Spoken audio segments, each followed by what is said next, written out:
Imagine finally owning a house. Not just any house, but one right in the middle of the capital city. The kind of place people dream about, but assume they'll never afford. For me, it felt unreal. The only reason I could buy it was because the previous owners were family friends who needed cash urgently. They had left the country almost 3 years ago and never came back.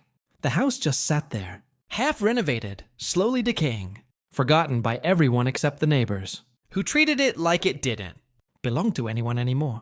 When the sale finalized at the beginning of the month, I moved in almost immediately. And that's when reality hit me. This wasn't just a fixer-upper. This place looked abandoned in every sense of the word.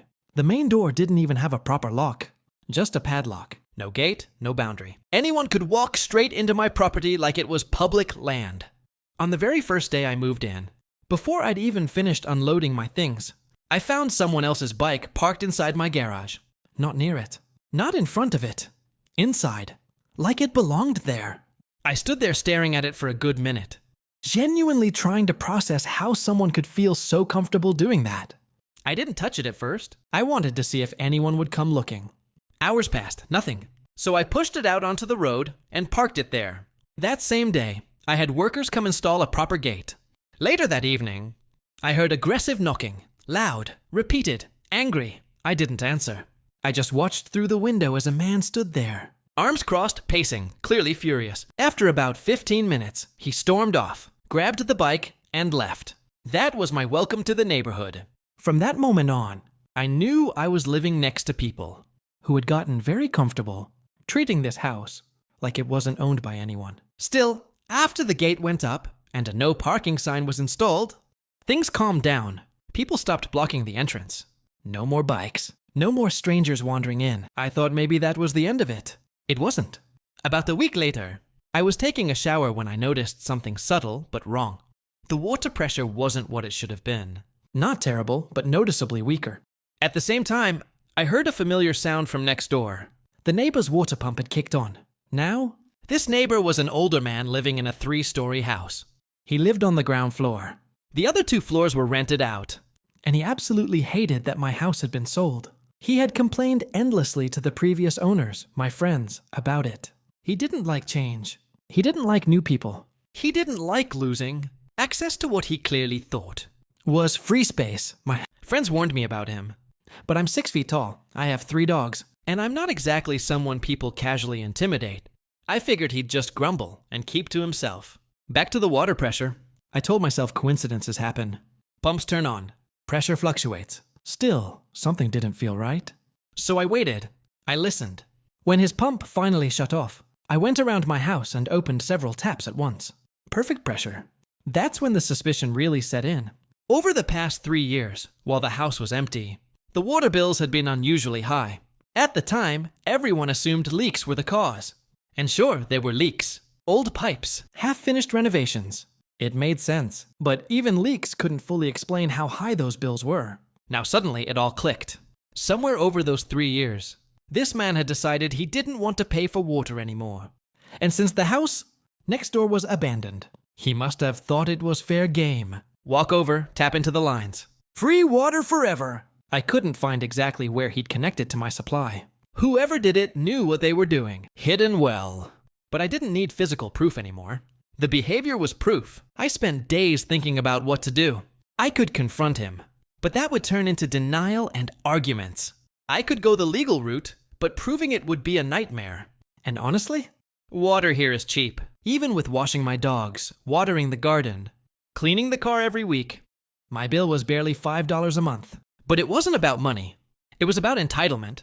It was about someone deciding that my property, my resources, my responsibility, were theirs to use because they felt like it. Because they thought no one would ever challenge them. That never sits right with me. So I chose the quiet option. The clean option. The one that didn't involve shouting, threats, or breaking a single law. I waited. On Monday, I heard the pump kick on again. And calmly, deliberately, I walked to the mains and shut my water off. That's it. One turn. Here's the thing about water systems in my country. Roof tanks are filled by pumps controlled by a ball valve. When the water level drops, the valve opens and signals the pump to run. When the tank fills, it shuts everything off. But if there's no water coming in, the pump doesn't know that. It just keeps running, and running a pump without water is one of the worst things you can do to it. I assumed the pump would overheat and burn out. That alone would have been enough. Repairs cost money. Tenants complain. Lesson learned. What I didn't anticipate was just how badly everything else would go wrong. That house still had wiring from the 1990s. Thin cables. Old fuses. Not designed for modern loads. That pump ran for hours. All night. Constant draw. No rest. At around 3 in the morning, I heard voices. Then arguing. Then shouting. Lights flicking on and off. People coming outside, confused. Asking each other why only their house had no power. No water. The tenants were furious. And rightly so. In our country, water and electricity are classified as essential services. Landlords are legally required to maintain them. Cutting them off isn't just a violation. It's grounds for fines and legal penalties unless caused by unavoidable circumstances. This wasn't unavoidable. This was negligence. Within days, both tenants filed police complaints. The police investigated. They didn't need a court ruling to act. The landlord was clearly in breach of the law. $500 in fines. Both security deposits refunded. Both tenants moved out. No rental income. No ability to rent again until all issues were fixed. Wiring, pump, plumbing. For a retired mechanic living off rent, that was catastrophic. By the end of the week, I learned he was moving in with his daughter. He couldn't afford to live alone anymore. At some point, he figured out why the pump kept drawing power. He put the pieces together. And eventually, he came to my gate. He asked me calmly, carefully, if I had turned off my water that night.